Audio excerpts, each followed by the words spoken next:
Bem-vindos. Hoje a gente mergulha em Gênesis 8. Depois de toda a destruição do dilúvio no capítulo 7, aqui a gente vê um raio de esperança, né? As águas começam a baixar, Exatamente. é a virada na narrativa. E a nossa ideia é explorar esse momento, sabe? O fim do dilúvio, a saída da arca, o que Noé faz logo depois. Tudo isso com base no que estudiosos e comentaristas bíblicos dizem. Isso. E o ponto de partida, eu acho, é Gênesis 8, verso 1. Lembrou-se Deus de Noé. Ah, sim. E o que significa esse lembrar? Não é que Deus tem memória fraca, né? De jeito nenhum. É um termo de aliança. Significa que Deus agiu baseado na promessa que ele fez a Noé. É fidelidade, compromisso. Bem diferente, aliás, daqueles mitos antigos onde os deuses, perdiam o controle ou agiam por capricho. Entendi. É uma ação ligada à aliança. E é interessante que ele age usando a natureza, né? Manda um vento para secar as águas. Pois é. Lembra um pouco a travessia do Mar Vermelho, né? Mostra Deus operando através das leis que ele mesmo estabeleceu. Não é sempre, assim, uma intervenção mágica e explícita. Faz sentido. E essa linguagem tipo Deus lembrou ou depois sentiu o cheiro agradável? É o que chamamos de antropomorfismo. É a Bíblia usando linguagem humana para descrever o que é divino, o que a gente não conseguiria entender de outra forma. Claro.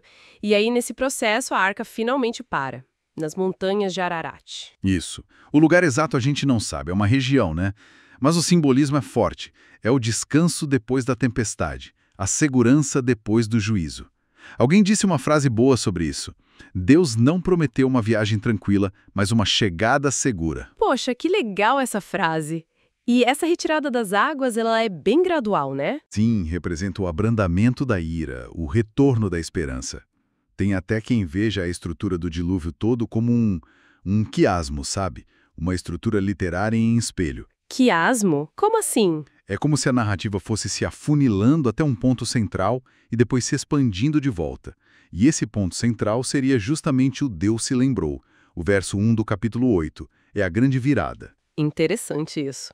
Bom, depois que a arca repousa, vem a fase da espera de Noé, que parece ter sido longa, né? Muito longa. Deus não disse quando ia acabar. A fé de Noé foi testada não só na construção da arca, mas na paciência para esperar o momento certo de sair. E ele até usa as aves para verificar a situação lá fora. Usa assim, primeiro o corvo, uma ave, mas, digamos, cascuda, né? Que vai e volta, provavelmente se alimentando ali de carcaças que começavam a aparecer. Faz sentido mandar o mais forte primeiro, e depois a pomba. Isso. A pomba ele envia 3 vezes, e com um intervalo de 7 dias entre cada vez.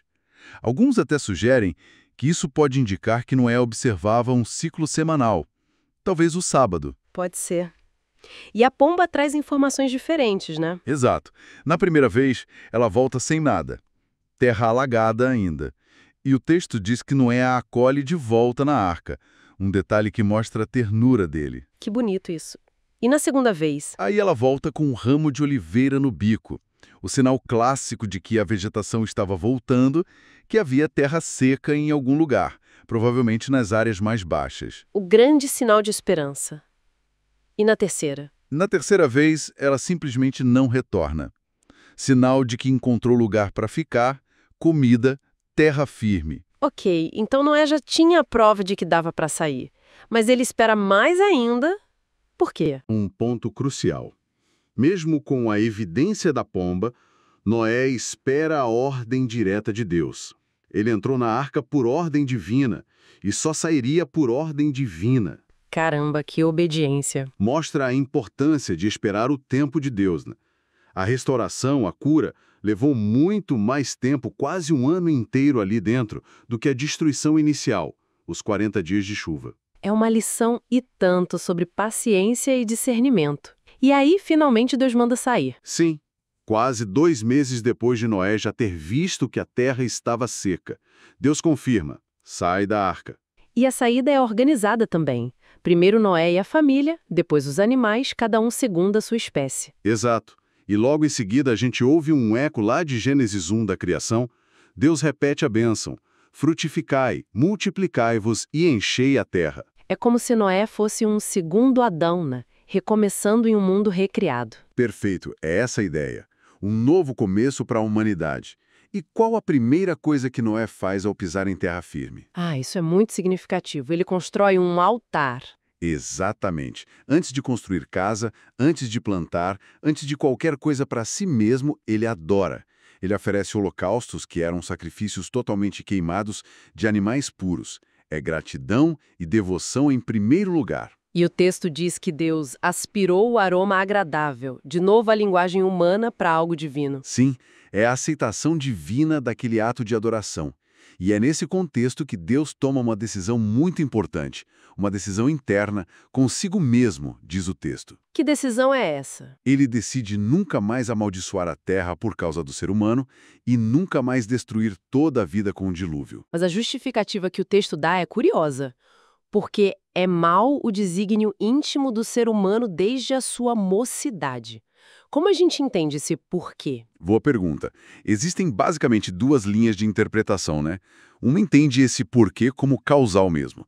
Já que o coração humano é incuravelmente inclinado para o mal, outro dilúvio não resolveria a raiz do problema. Seria inútil ficar repetindo isso. Entendi, tipo, não adianta tentar lavar o que não sai com água. Isso.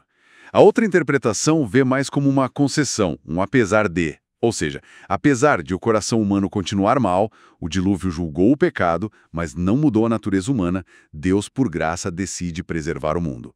Ele não vai mais usar esse recurso extremo, porque ele tem outro plano em mente para lidar com o pecado. Um plano que vai além da destruição, aponta para a redenção. Exatamente.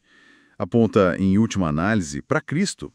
Deus mantém a história rolando, apesar da nossa maldade, por causa do seu plano maior. O dilúvio não foi a solução final para o problema do pecado. Faz muito sentido.